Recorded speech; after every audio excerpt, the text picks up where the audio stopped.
जय श्रीराम. आज श्रीरामचरितमानस भाग 227.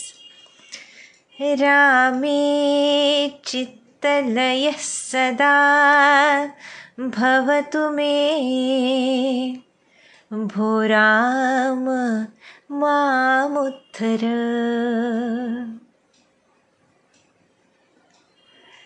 चित्तलय होवो ही प्रार्थना या इतका गोडवा इतर कशात नाही.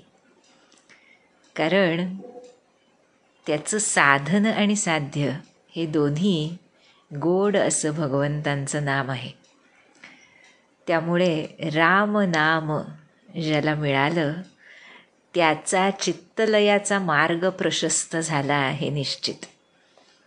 मग त्यामध्ये रती होण्याची तीव्र इच्छा जितकी असेल, प्रार्थना जितकी मनापासून असेल सद्गुरुचरणी, त्यानुसार त्या भक्ताला, शिष्याला त्या चित्तलयाची प्रचिती लवकर येते असं संत सांगतात.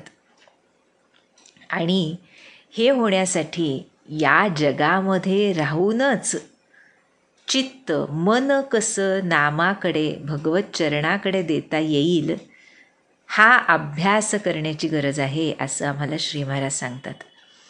जे हनुमंतांना लंकिनी राक्षसीने सांगितलं आपण बघितलं काल.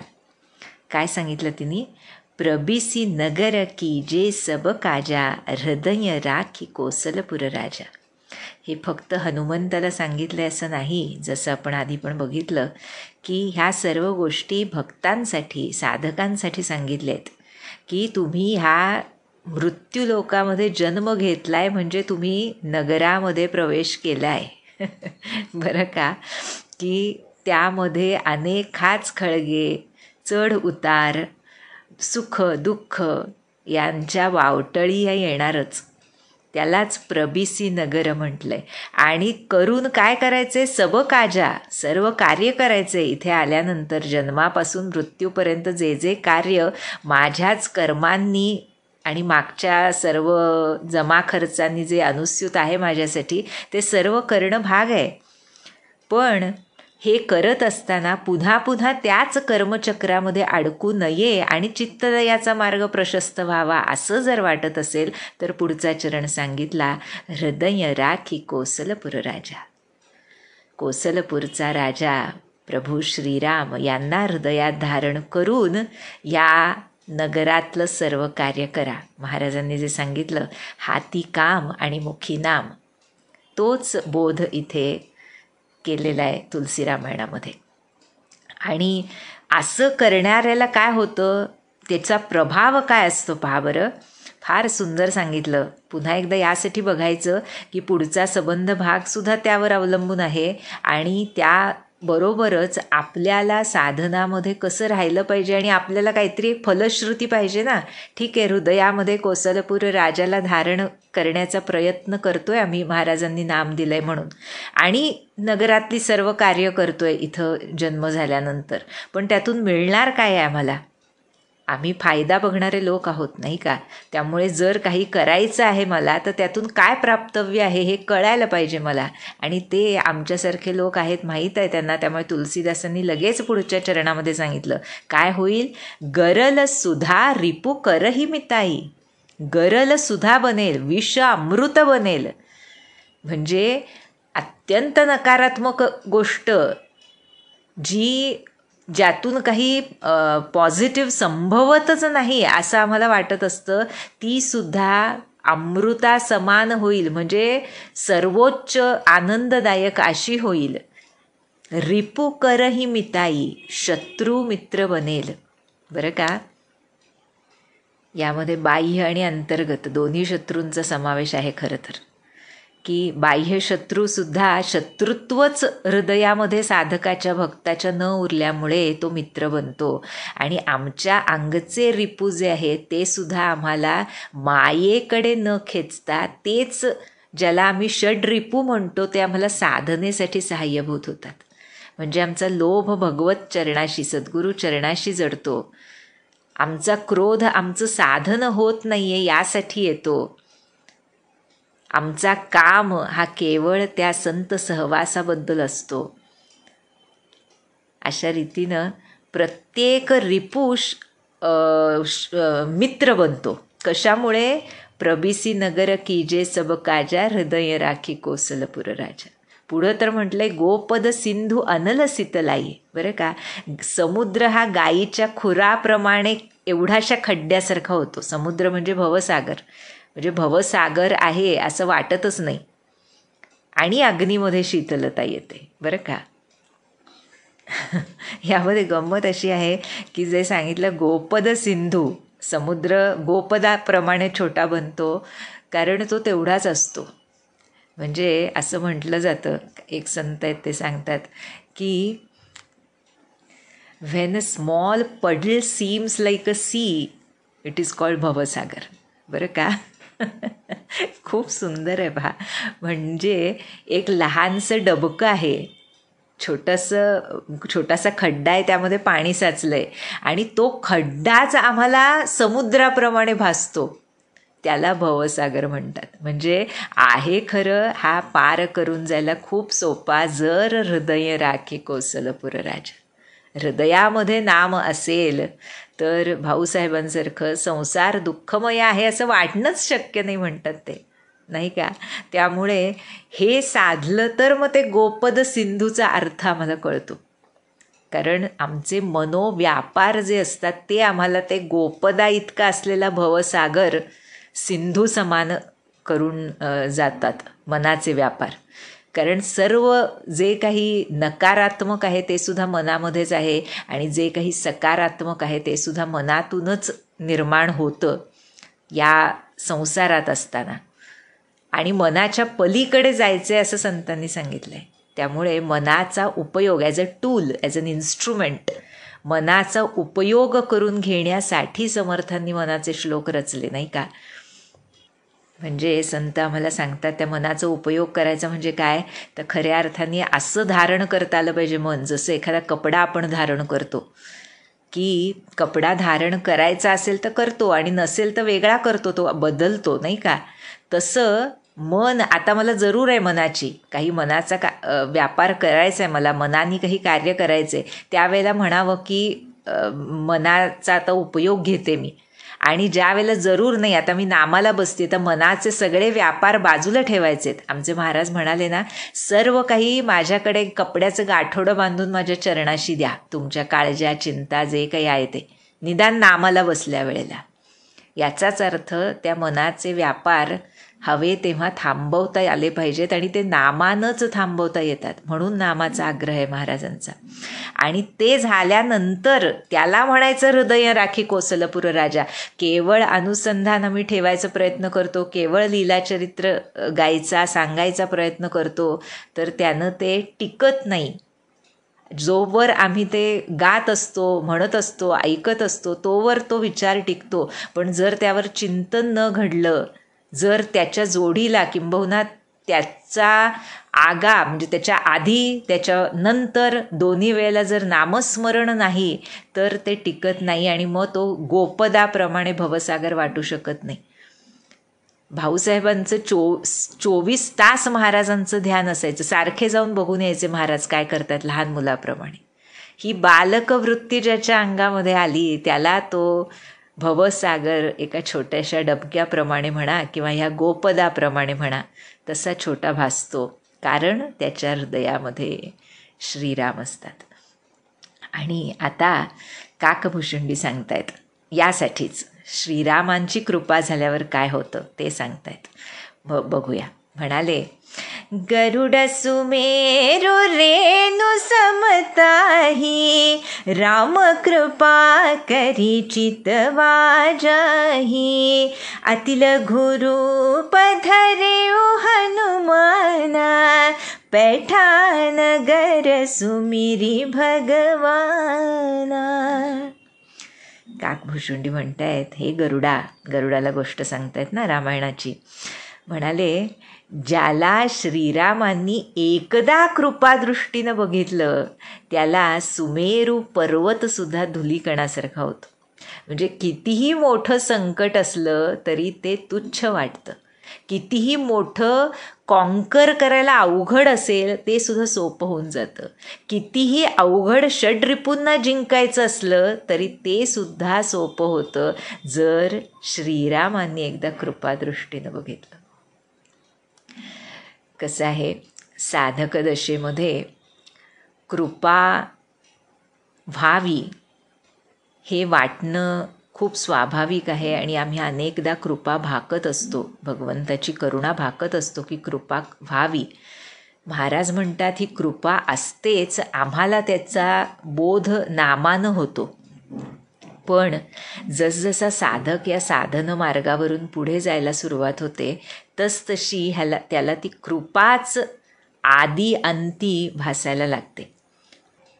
सुरुवातीला लौकिकामध्ये ती कृपा आम्हाला जास्त जाणवायला लागते, पण जसजसा साधन मार्गाचा प्रवास होतो तसतसं मुख्यतः मुखातून नाम येते ही केवढी मोठी कृपा आहे हे सद्गुरु कृपेनं जाणवायला लागतं, असं संत सांगतात. माझ्यासारख्या विषयासक्त जीवाकडून महाराज नाम वधवून घेत आहेत, जी ह्या विश्वातली सर्वोच्च वस्तू आहे. त्यावेळेला खऱ्या अर्थानं कृपा म्हणजे काय ह्याचा बोध आम्हाला व्हायला सुरुवात होते. त्यामुळे इथे म्हणून सांगितलं आहे की गरुड सुमेरू रेणू समताही.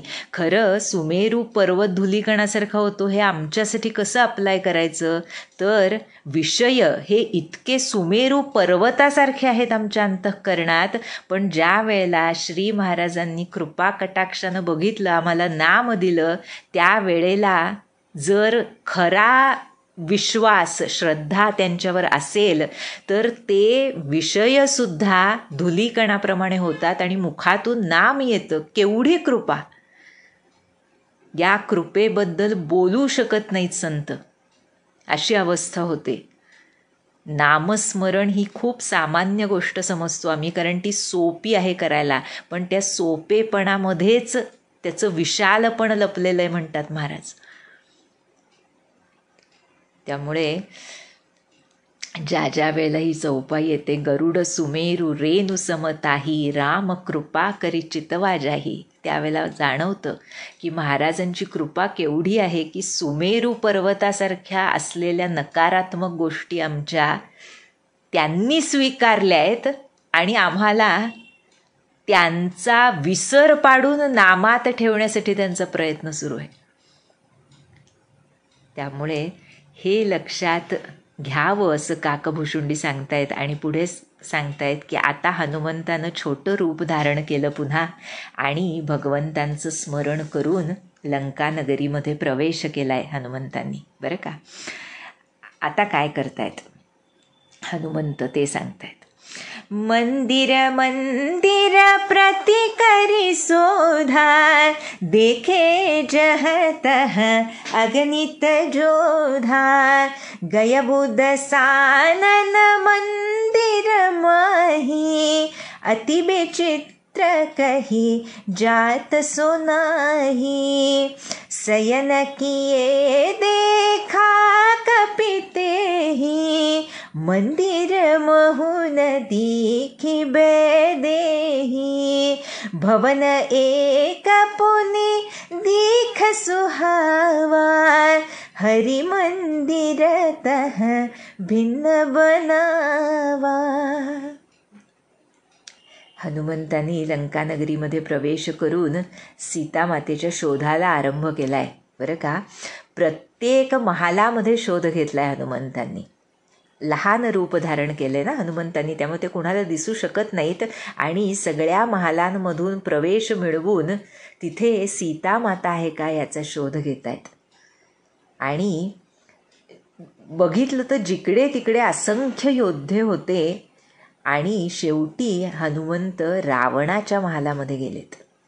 इतका विलक्षण असा तो महाल आहे, अति विचित्र काही जात असो नाही की त्याचं वर्णन करणं शक्य नाही, असा विलक्षण महाल रावणाचा आहे. आणि तिथं हनुमंतांनी बघितलं की रावण झोपलाय, पण त्या महालामध्ये म्हटलंय मंदिर महुन दीखी बैदेही. त्या महालामध्ये जानकी माता दिसली नाही हनुमंतांना.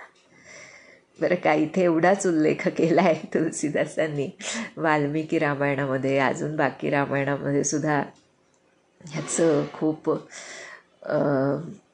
काय म्हणता येईल, हृदयद्रावक असं वर्णन केलं आहे की हनुमंताला स्वतःबद्दल इतकी ग्लानी आली जेव्हा त्यांच्या मनामध्ये असा विचार आला की काय करतोय मी, रावणाच्या महालामध्ये जानकी मातेला शोधतोय, शक्य तरी आहे का? रावणाच्या महालामध्ये जानकी माता असणं शक्य आहे का? पण माझ्या मनात हा विचार आला ना की मी तिथं आधी शोधावं तिला. ज्या वेळेला आपल्या मातेबद्दल हा विचार स्पर्शून फक्त गेलाय बरं हनुमंताला, पण त्याबद्दल सुद्धा हनुमंताला प्रचंड वाईट वाटलंय की असं कसा मी विचार करू शकलो. शक्यच नाही. माझी जानकी माता कशी आहे, तिचं पातिव्रत्य तिन्ही लोकांमध्ये दुमदुमतंय, अशी माझी जानकी माता रावणाच्या महालात राहणंच शक्य नाही. त्यामुळे हा विचार आल्याबद्दल हनुमंत अत्यंत पश्चात्ताप करतायत, ह्याचं सुंदर वर्णन आहे काही ग्रंथांमधून. त्यामुळे इथे फक्त तुलसीदासांनी सांगितलं आहे की त्या मंदिरामध्ये म्हणजे त्या महालामध्ये रावणाच्या वैदेही माता हनुमंताला दिसली नाही. पण असंच त्या सगळीकडे शोधत चाललेला असताना हनुमंतांना एक अतिशय सुंदर असा महाल दिसला. पण त्याची विशेषता काय होती तर हरिमंदिरतः भिन्न बनावा. त्या लंका नगरीमध्ये त्या महालाच्या बाजूला भगवंतांचं एक स्वतंत्र मंदिर बांधलेलं होतं बरं का. आणि काय दिसलं हनुमंतांना तिथे? रामायुध अंकित गृह शोभाबरनि न जाई, नव तुलसिका बृंदतः देखी हर्ष कपिराई. आहा, त्या महालावर श्रीरामांची आयुध म्हणजे धनुष्य बाण अशी चिन्ह, शंख चक्र सुद्धा बरं का, असं वर्णन आहे की ती अंकित केलेली होती. त्याचं चित्र होतं त्या महालावर, भगवंतांच्या मंदिरावर. अत्यंत अवर्णनीय अशी शोभा होती. तुळशीची नवीन झाडं तिथं होती आणि हे सर्व म्हणजे प्रभूंची प्रतीकं अशी सर्व तिथं बघून हनुमंत हर्षभरित झालेत. देखी हर्ष कपिराई. हनुमंतांना प्रभूंशिवाय काही बघायला ऐकायला आवडत नाही. आणि त्या लंकानगरीमध्ये जिकडे तिकडे राक्षसांचं साम्राज्य असताना असं बघितल्यानंतर हनुमंतांना हर्षही झाला आणि आश्चर्य वाटलंय. लंकानिसी चरणी कर निवासा, इहा कहा सज्जन कर बासा, मन महुतर का करई कपिलागा, तेही समय विभीषणु जागा.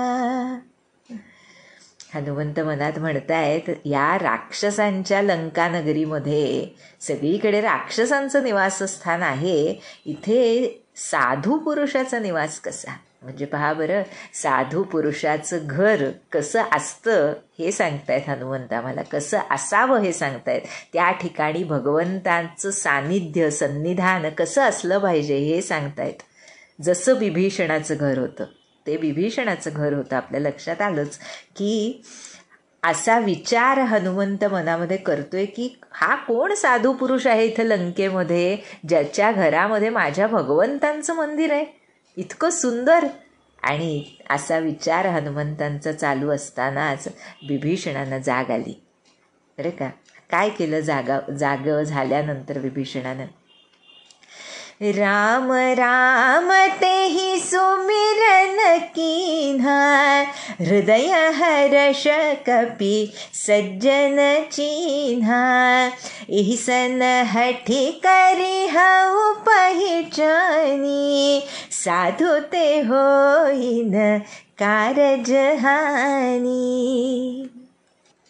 विभीषणांनी उठल्या उठल्या राम राम असं नामस्मरण केलं बरं का.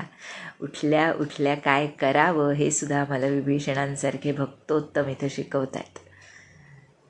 उठल्यावर प्रप्रथम केवळ मुखानं नाही तर अंतरंगामध्ये सुद्धा फक्त प्रभू स्मरणच असलं पाहिजे असं आमचे महाराज म्हणतात.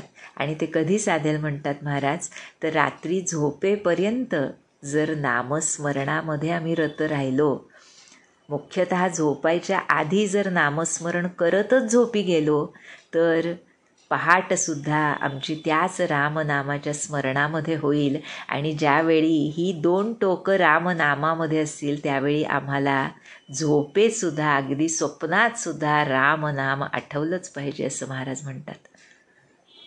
या महाराजांनी ज्या ज्या गोष्टी सांगितल्या आहेत त्या अनुभवायच्या गोष्टी आहेत म्हणतात सर्वच शिष्योत्तम त्यांचे.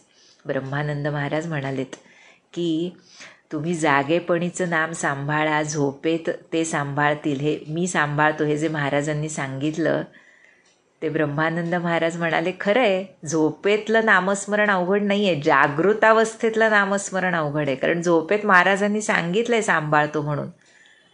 आणि ज्या वेळेला चित्त, वृत्ती, अहंकार सर्व लीन होऊन जातो त्या सुषुप्ती झोपेमध्ये, गाढ निद्रेमध्ये, त्यावेळेला दुसरं कोणी उरतच नाही महाराजांशिवाय, म्हणजे त्या अवस्थेशिवाय, नाही का.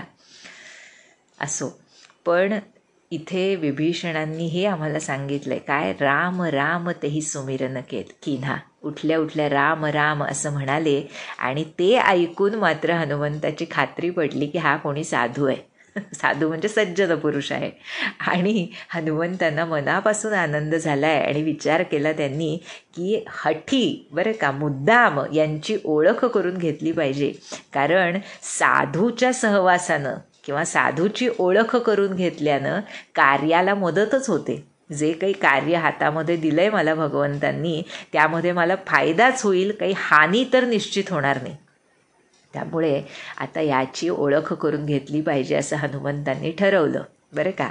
आणि आता काय केलं हनुमंतांनी, विप्ररूप धरी बचन सुनाए, सुनत विभीषण उठित आए, करी प्रणाम पूछी कुशलाई, विप्र कहु निज कथा बुझाई, कि तुम हरिदास धमह कोई, मोरे हृदय प्रीति अति होई, कि तुम राम दीन अनुरागी, आयहु मोहि करन बड़भागी. आता ओळख करून घेतली पाहिजे मुद्दाम हे ठरवल्यानंतर हनुमंतांनी पुन्हा विप्ररूप धारण केलं आणि हाक मारली त्यांना, विभीषणाला बरं का. ऐकताच विभीषण उठून बाहेर आला, नमस्कार केला, त्यानं क्षेम कुशल विचारलं हनुमंतांना आणि म्हणाले, हे विप्रदेव आपली ओळख करून द्या, कोण आहात तुम्ही. की तुम हरिदास नमः कोई. आहा, काय गोड पहा. कसं असतं ना, जेव्हा 2 भक्त एकमेकांना भेटतात, भक्तोत्तम आहे तिथे तर दोघं, ज्या वेळेला असे भक्त एकमेकांना भेटतात तेव्हा ती हृदयाला जी जुळणारी तार असते, त्यामुळं लगेच एक ज्याला आपण सेन्स होणं म्हणतो ना, की लगेच समजतं की हा भक्त आहे बरं का. तसं विभीषणाला समजलं की हा कोणी भक्त आहे. त्यामुळे विचारतात विभीषण, तुम्ही हरिभक्तांपैकी कुणी आहात का. कारण काय, मोरे हृदय प्रीती अति होई. आहा म्हणाले, कारण तुम्हाला बघून माझ्या मनात प्रेमाच्या लाटा उसळत आहेत. भक्ताला बघून काय होतं हे लक्षात येतं.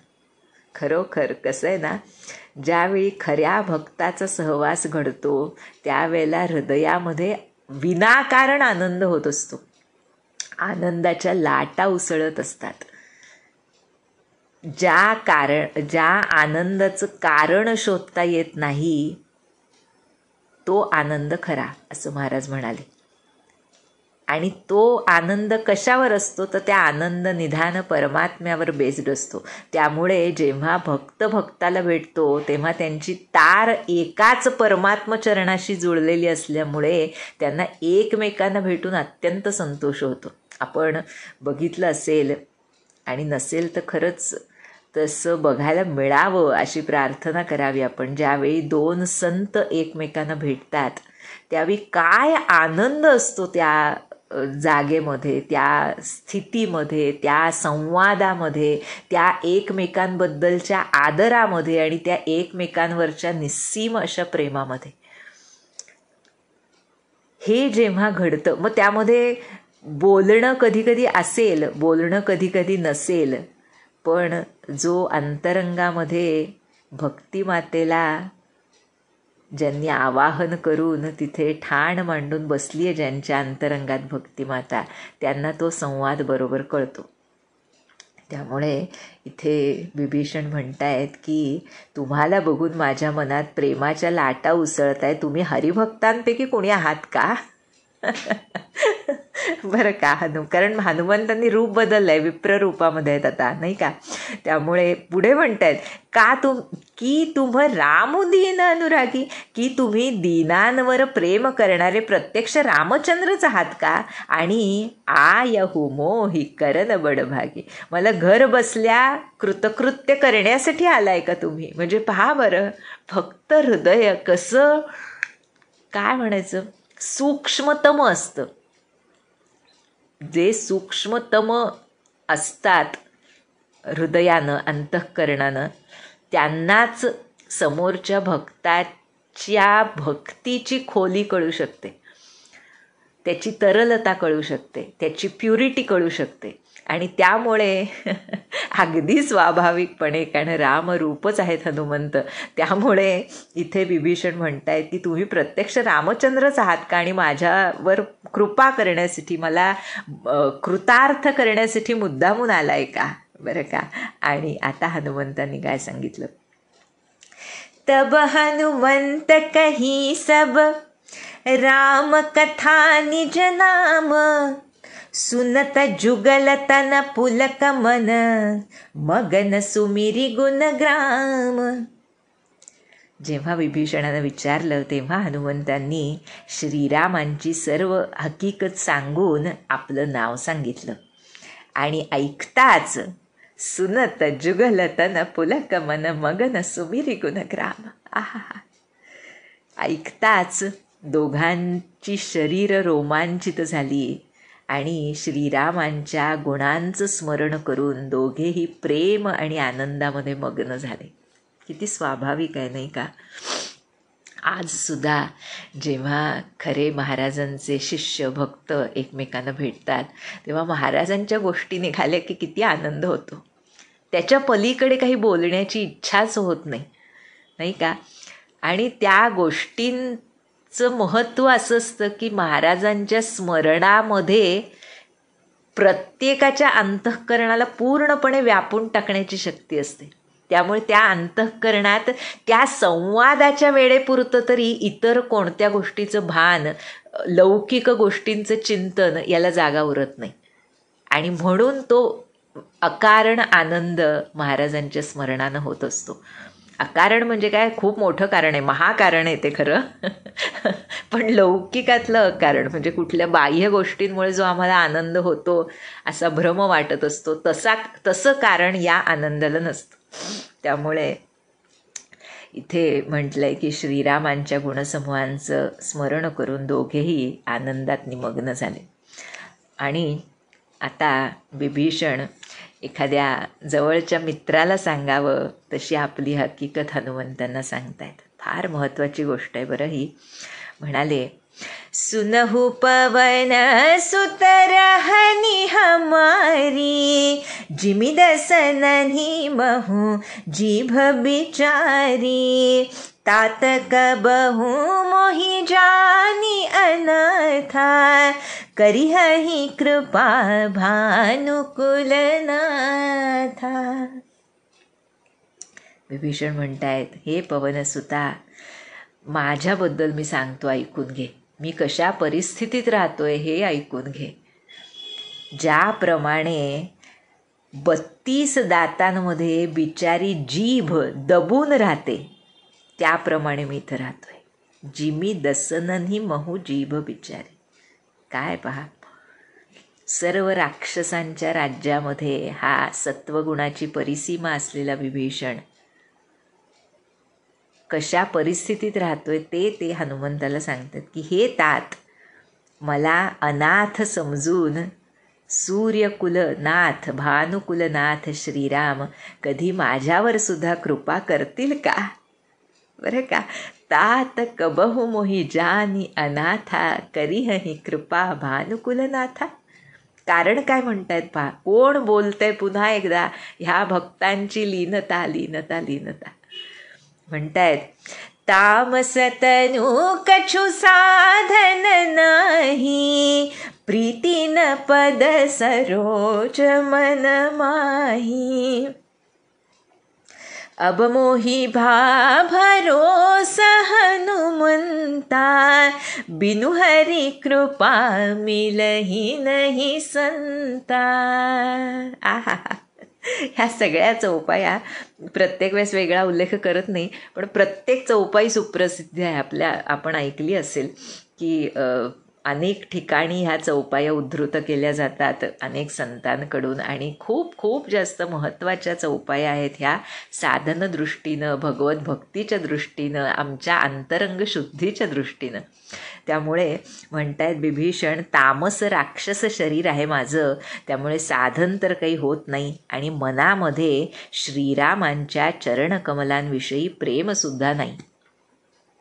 बरं का, तामस वृत्तीचे आहोत आम्ही हे कबूल करणं हीच पहिली खूप मोठी गोष्ट आहे. आणि ते कोण कबूल करते? जे उठल्या उठल्या ज्यांचं सुमिरन सुरू होतं, जे अखंड रामनामामध्ये दंग असतात, ज्यांना चिरंजीव पद प्राप्त आहे, त्यामुळे असे विभीषण म्हणतायत. असं म्हटलं जातं या सप्तचिरंजीवांच्या नुसत्या स्मरणानं सुद्धा अनेक पातकांचा नाश होतो. त्यांच्या आयुष्याच्या चरित्राच्या चिंतनानं तर भक्ती मातासुद्धा प्रसन्न होते असं म्हटलं जातं. जी काही लौकिक दुःख असतील ती दूर होतात आणि अकाल मृत्यूसुद्धा टळतो असं म्हटलं जातं. पण खरं मुख्य त्या स्मरणाचा हेतू हनुमंतांचा असो, विभीषणाचा असो, जे काही सप्तचिरंजीव आहेत त्या सर्वांचं स्मरण आम्हाला त्यांच्यासारखी भक्ती करायला जमावी यासाठी करावं असं संत सांगतात. आणि मुख्य म्हणजे त्यांची जी लीनता, की तामस शरीर आहे त्यामुळे साधनं जमत नाही आणि मनामध्ये रामचंद्रांच्या चरणकमलांविषयी प्रेमही नाही. आपण अगोदरसुद्धा ही गोष्ट अनेकदा बघितली आहे की प्रेम आहे असं भक्ताला कधी वाटत नाही. जोपर्यंत माझं महाराजांवर किंवा भगवंतांवर प्रेम आहे असा भाव मनामध्ये असतो तोपर्यंत अजून आम्हाला महाराजांच्या प्रेमाची चुणूक खऱ्या अर्थानं मिळालेली नाही असा त्याचा अर्थ होतो. कारण ते प्रेम असं सर्वव्यापक, असं बुडवून टाकणारं आणि असं काय त्याला उपमा देऊच शकत नाही आपण, असं उच्च आहे की त्यापुढे आम्ही ते समुद्रापुढे गोपद जसं तसं आमचं प्रेम दिसायला लागतं आम्हाला. कारण आमचं प्रेम पूर्णपणे निस्वार्थी नसतं. काही ना काही कामना आतमध्ये कुठेतरी असते आणि त्याची खूण आम्हाला महाराज पटवून सुद्धा देत असतात की आहे ते बघ, ती इच्छा आहे, ती कामना आहे, बरं का.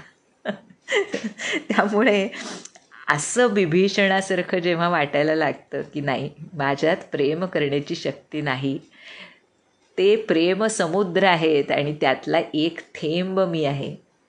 थेंब समुद्रावर काय प्रेम करणार? त्या थेंबानं त्यांच्या त्या प्रेमसमुद्रामध्ये बुडून राहण्यामध्येच, त्या ऋणात अखंड राहण्यामध्येच समाधान मानायचं असतं. त्यामुळे इथे जे म्हटलंय, प्रीती न पद सरोज मन माही, मला प्रेमही नाही, पण हे हनुमंता आता मात्र मला विश्वास वाटतो की रामांची माझ्यावर कृपा आहे. बरं का. भक्त अंतःकरण कसं असतं पहा. का असं वाटलं बरं की रामांची माझ्यावर कृपा आहे? कारण हरींच्या कृपेशिवाय संत भेट होत नाही. तुम्ही संत श्रेष्ठ आहात हनुमंत, तुमची भेट झाली आहे आज म्हणजे श्रीरामांची माझ्यावर कृपा आहे. म्हणजे अगोदर म्हणाले की करतील का माझ्यावर कृपा, पण एकदम लक्षात आलं, अरे भेट झाली ना संतांची. कसं असतं पहा. महाराज जे म्हणाले, संत भेट झाल्यानंतर काही करायचं उरलं नाही असं ज्याला वाटतं त्यानंच खरा गुरु केला म्हणावं, असं महाराजांचं एक वचन आहे बरं का. तसं का? कारण तिथं त्या कृपेची परमावधी असते. ती सद्गुरूंची, संतांची भेट होणं, त्यांनी आपलं म्हणणं, ह्याच्या पलीकडे भगवंत प्राप्तव्य असं वेगळं म्हणून उरत नाही. त्याचे स्तर हळूहळू लक्षात यायला लागतात जसजसं आम्ही त्यांनी सांगितलेल्या साधनामध्ये राहायला लागतो. पण इथे हे सद्ग्रंथ आम्हाला ते समजून घ्यायला मदत करतात की बिनु हरी कृपा मिलही नाही संता.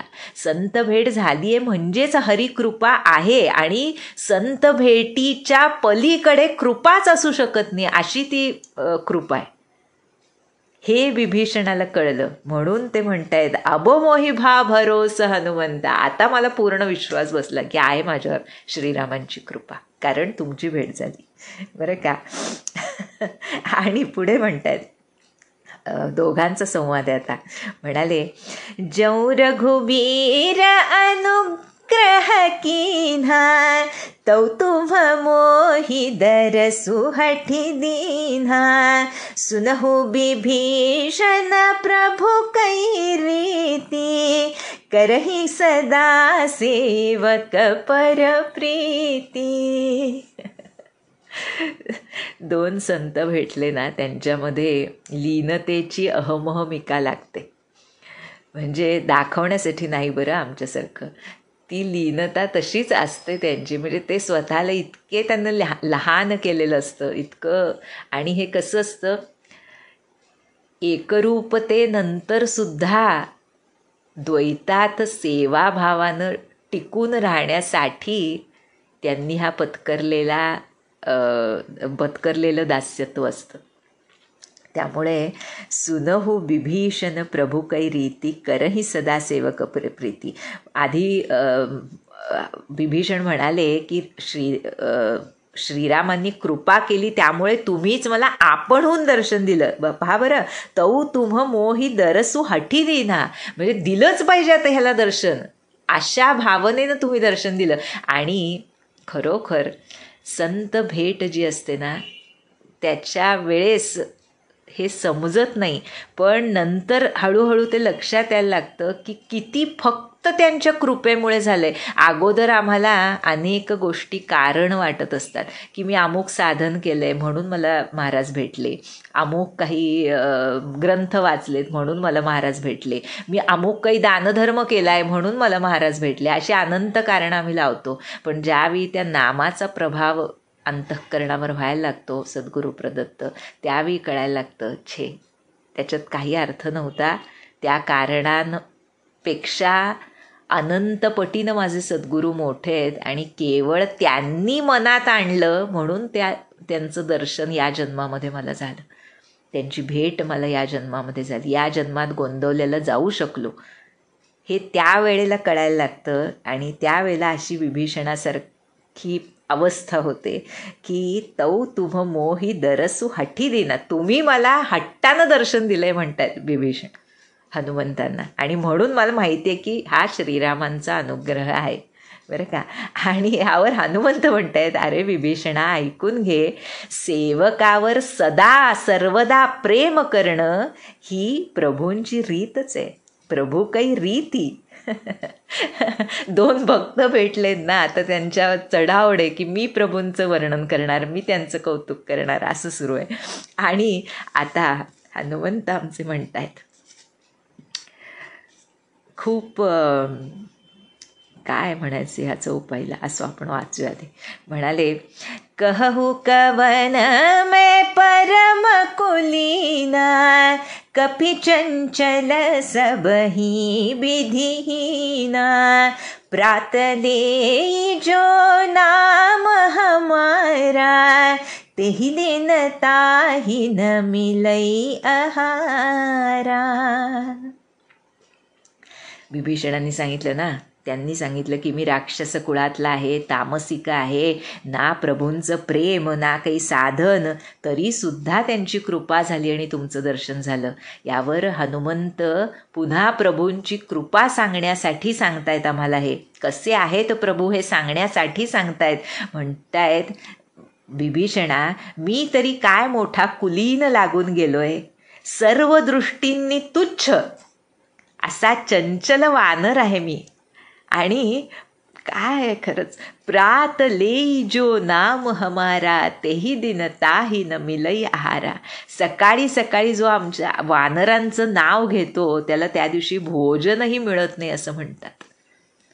म्हणजे अशी तुच्छ योनी माझी आहे असं हनुमंत परमलीनतेनं सांगतायत. पण याचा अर्थ असा करावासा वाटतो मला बरं का, की प्रात लेई जो नाम हमारा, तेही दिन ताही न मिलई आहारा. याचा अर्थ असा आहे की सकाळी सकाळी जर हनुमत स्मरण झालं आणि ते स्मरण टिकलं चिंतनाच्या दृष्टीनं, तर त्या दिवशी आहार घ्यावासाच वाटणार नाही, असं त्यांच्या भक्तीनं अंतःकरण तुडुंब भरून जाईल. त्यामुळे आपण असाच अर्थ करावा. हनुमंत म्हणत की त्यांचं वानरांचं नाव घेतल्यानंतर त्या दिवशी भोजनही मिळत नाही असे तुच्छ आम्ही आहोत. ती त्यांची अंगभूत लीनता आहे. पण त्या लीनतेनंच ते राम दुलारा या नावानं प्रसिद्ध आहेत, नाही का. त्यामुळे हनुमंत म्हणतायत विभीषणांना की मी तरी काय मोठा लागून गेलो. पुढे म्हणतायत, असमे अधम सखा सुनू, मोहू पर रघुमीर, किन्ही कृपा सुमिरी गुण, भरे बिलोचन नीर. हनुमंत म्हणतायत, हे सखा, मी असा अधम आहे, पण तरीसुद्धा श्रीरामांनी माझ्यावर कृपा केली आहे. आणि अशा रीतीनं म्हणतायत, भगवंतांच्या गुणांचं स्मरण करताच हनुमंतांच्या डोळ्यात प्रेमाश्रू आले. आपल्या आराध्याचं स्मरण यापेक्षा अंतःकरण शुद्ध करायला दुसरं साधन असत नाही. हे आमच्यासाठी जे परमशुद्ध, शुद्धीचा उगम आहेत असे हनुमंत, ते सुद्धा जेव्हा प्रभूंचं स्मरण करतात द्वैतातून, सेवक दशेतून, दास्यत्वातून, त्यावेळेला त्यांच्या स्मरणानं, त्यांच्या कृपेनं त्यांनी माझ्यावर कृपा केली आहे. कसं आहे, महाराजांचं एकीकडे वचन आहे की ज्याच्या अंतःकरणामध्ये क्षणोक्षणी आपल्या सद्गुरूंबद्दल कृतज्ञ भाव दाटून असतो, त्याला वेगळं काही अनुसंधान ठेवण्याची गरज नसते. प्रत्येकच गोष्ट माझ्या सद्गुरूंमुळे घडली, प्रत्येक आपण मागेही बघितलंय, आणि ती तशीच असते ह्याची खात्री असते भक्ताला. केवळ भाव आणायचा म्हणून तो भाव नसतो, त्याशिवाय ते शक्यच नाही. आज महाराजांनी मला उठवलं म्हणून मी उठले, ही खूप मोठी गोष्ट झाली. यापेक्षा अगदी साध्या साध्या दिवसभरातल्या गोष्टींमध्ये त्यांनी केलं म्हणून झालं. हा भाव जर असेल तर त्यांची कृपा काय व्यापक स्वरूपामध्ये आहे याचा बोध इथं हनुमंतांना जसा झालाय, त्यांनाच बोध झालेला नाही, ते बोधरूप आहेत. आमच्यासाठी त्यांनी हा बोध आम्हाला केला आहे की कशा पद्धतीनं तुम्ही तुमच्या सद्गुरूंना, तुमच्या आराध्याला आठवलं पाहिजे. आणि त्यामुळे म्हणतायत की नि कृपा सुमिरी गुण, भरे बिलोचन नीरा. आणि आता अजून सुद्धा हनुमंत प्रभुवर्णन कसं असतं, आपण बघितलं ना शिवभगवानांचं, की जिथे जिथे रामवर्णन येतं तिथे हरवून जातात शिवभगवान, आणि हे तेच आहेत हनुमंत म्हणजे. त्यामुळे जिथं जिथं रामांचं स्मरण होतं तिथे हनुमंत हरवून जातात आणि बोलत राहतात. त्याप्रमाणे आता हनुमंत पुढे काय सांगणार आहेत बिभीषणाला काय विचारणार आहेत याची पुढची कथा आपण पुढच्या भागामध्ये बघूया. कालच लक्षात आलं म्हणजे हनुमान जयंती आहे, आणि त्याच पर्वकाळात रामनवमी ते हनुमान जयंती, थोडं पुढेही जाईल बहुतेक, मला माहीत नाही आत्ता, पण सुंदरकांड पठण चिंतन आपण करतोय. यापेक्षा गोड कृपा महाराजांची काय असू शकते असं वाटलं. आणि अशीच कृपा त्यांनी आमच्यावर कायम बरसावी आणि त्यातच आम्हाला खिळवून ठेवावं त्यांच्या चरणी, हीच सद्गुरुनाथांच्या चरणी प्रार्थना करूया आणि आजचा भाग इथे संपूया. जानकी जीवन स्मरण जय जय राम.